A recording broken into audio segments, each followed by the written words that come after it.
Assalamualaikum warahmatullahi wabarakatuh. Saya Diva Diaul Aulia dengan NIM 20080860646,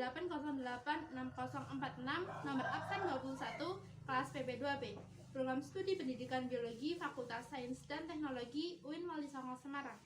Pada kesempatan kali ini saya akan menjelaskan mengenai tumbuhan paku di sekitar rumah. Sebelumnya, berikut adalah proses pencarian dan penemuan dari tumbuhan paku tersebut. Berikut ini adalah proses penemuan dari tumbuhan paku rane atau dalam bahasa Latin disebut juga dengan Selaginella intermedia. Ditemukan pada pinggir sungai.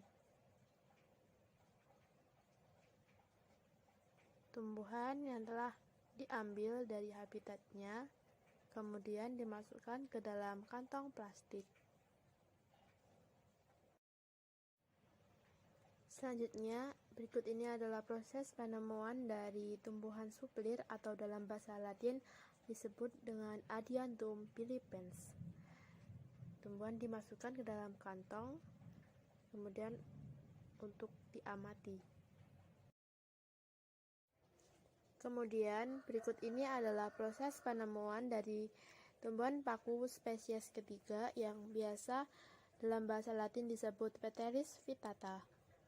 Tumbuhan ditemukan pada tebing pinggir sungai.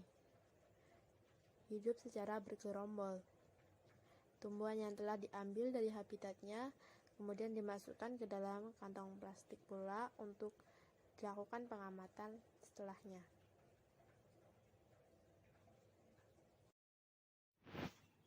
Setelah tumbuhan diambil dari habitatnya, kemudian dilakukan sebuah pengamatan untuk menemukan karakteristiknya. Sebelumnya, berikut adalah tujuan dari praktikum kali ini. Pteris vittata. Tumbuhan ini memiliki daun sederhana dengan tangkai daun yang pendek, seolah-olah melekat dengan batang. Lebar daun ini semakin ke atas semakin mengerucut. Pteris vittata memiliki batang tegak yang dilengkapi dengan sisik berwarna putih, di mana sisik ini akan menghilang pada saat tumbuhan telah dewasa.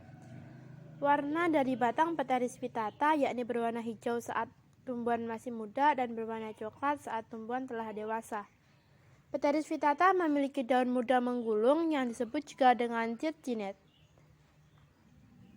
Tumbuhan paku ini memiliki sorus yang berada di bawah daun, di sepanjang pinggir daun, di mana sorus berwarna hijau pada saat tumbuhan masih muda dan berwarna coklat saat tumbuhan telah dewasa.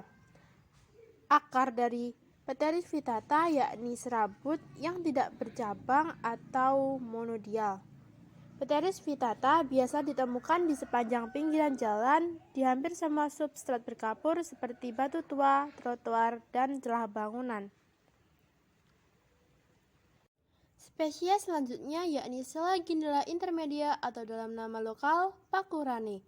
Paku ini memiliki akar serabut dengan batang kecil, tegak, berwarna coklat sedikit kehijauan, memiliki struktur batang sedikit beraturan dan sedikit kaku. Daun berbentuk kecil dan tunggal, serta memiliki strobilus pada ujungnya. Tumbuhan Selaginella biasa ditemukan pada daerah dengan kelembapan yang cukup, cahaya matahari dengan intensitas sedang dan ternaungi, pada tanah remah, pada tebing, dan pada tepi sungai. Spesies selanjutnya yakni Adiantum pilipens atau dalam nama lokal tumbuhan suplir.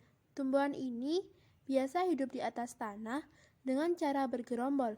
Tumbuhan ini memiliki akar serabut yang ujung akarnya dilindungi oleh kaliptra, akar berupa rizoma berwas pendek yang muncul akar-akar berupa serabut. Batang tumbuhan ini berbentuk bulat panjang dengan permukaan yang halus dan berwarna coklat kehitaman. Bentuk daun tumbuhan ini berbentuk membulat, menyerupai kipas, berwarna hijau muda sedikit pucat, dan memiliki tangkai daun yang gundul. Sporangium tumbuhan Adiantum pilipens ini terletak di bawah daun di pinggir secara teratur. Kemudian berikut ini adalah perbedaan karakteristik dari antar spesies tumbuhan paku yang telah teramati. Dari perbedaan karakteristik ini terlihat perbedaan terdapat pada daun dan batang, di mana spesies Pteris vittata memiliki daun yang memanjang mengerucut pada ujungnya. Sedangkan spesies Selaginella intermedia, daunnya berupa mikrofil dan menyerupai sisik. Kemudian berbeda kembali pada spesies Adiantum pilipens yang mana daunnya membulat dan menyerupai kipas.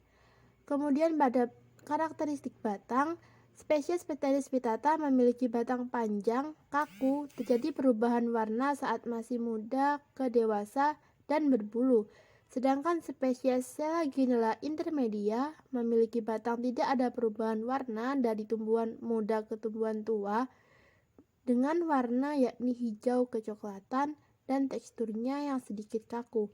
Kemudian pada spesies Adiantum pilipens yang mana batangnya panjang, bulat, tidak ada perubahan warna dari tumbuhan muda ke tua yakni dengan berwarna coklat kehitaman dan tekstur permukaannya yang halus.